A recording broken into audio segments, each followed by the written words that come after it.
Hey, this is Vu, and because I plan on continuing the ELO Hell series, I wanted to go over a few common misconceptions of people thinking they're in ELO Hell, but they very clearly aren't, and they just don't understand what ELO Hell is. And the first thing I wanted to mention here is Vipper666. I'm sure, like Zipnix, he says it's pronounced differently, but it's Vipper. It's Vipper, my dude, it's Vipper. And he says, I always end up making calls, trying to position myself, suggest positions for teammates, but people simply don't care.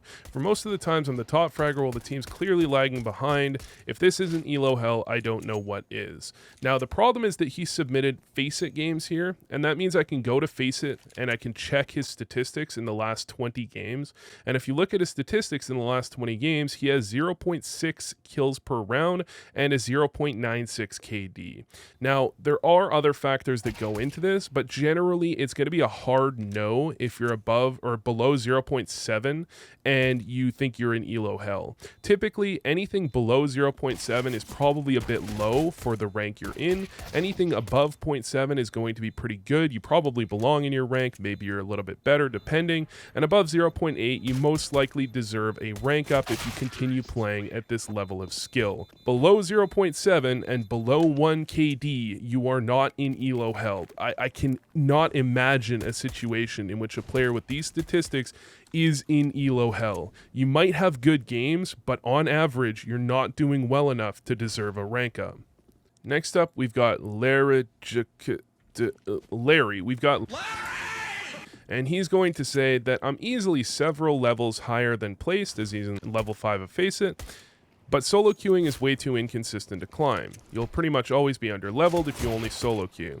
He points to a game where he goes 42 in 16 and still loses. Now, I will 100% be on the same page as you. You were not the reason your team lost this game, and at least not the primary reason. Perhaps you could have played better in order to get your team to win, but you weren't the primary reason they lost when you dropped 42 kills in 28 rounds. That's ludicrous.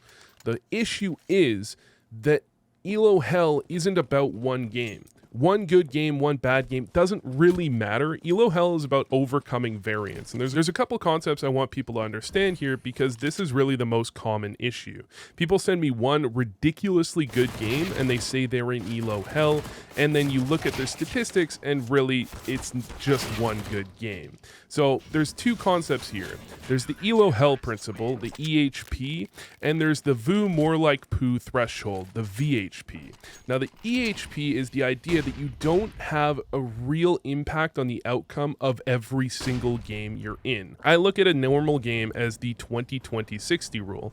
That means 20% of your games are going to be auto wins, 20 are going to be auto losses, and 60 are going to be games that you can really impact the outcome of. And what I mean by auto win or auto loss is that, unless you're spin botting, your team is just so much worse than the opposing team, you're going to lose. And in the auto win category, unless you're just dropping 0 kills and making your team 4v5, you're simply going to win. This is going to happen to everyone. They will have games they just win outright easily without having much impact, or they lose even if they do really well. The idea is that you want to have as much impact on that 60% of games you can impact the outcome of as possible. You want to make sure that when you're in a game that is somewhat balanced, when you're in a close outcome of a game, that you push your team over the edge to win instead of having a close loss or instead of just losing outright when you play poorly. Now the VHP, the Vu more like poo threshold, is the idea that if you're 35% plus 150 ELO above the actual rank of the game, these ratings begin to change. The 20-20-60 rule is really about games that you are around the same level of. Maybe if you're a level 5 on Faceit, you're deserve level 6 or deserve level 7. However, if you have an average game where both teams are all at 1000 ELO except for you, and you are 35%, that's 350 ELO plus 150 ELO, so you're a 1500 ELO player, most likely this 20-20-60 rule starts to go out the window a bit. But even if you're full smurfing, even if you're simple in a level 5 Faceit game, you're not going to win 100% of the games. Maybe you win 80, maybe you win 90, maybe simple wins 90 plus. but you're still going to have auto losses. That doesn't mean you're in ELO Hell. ELO Hell is when you play, 100 games and somehow 100 games in, this is still an issue. ELO Hell is really about variance. Sometimes it will take you a little while to rank up, even if you belong in a higher rank, and the more passive you play, thereby the less impact you have, as well as the less good you are, as in, if you're slightly above your rank, you're going to have a harder time, the variance is going to be longer. These are the things that impact that. In general, and as a rule, if you're better than your rank, eventually you will rank up. Just keep on playing the game until you get to that point.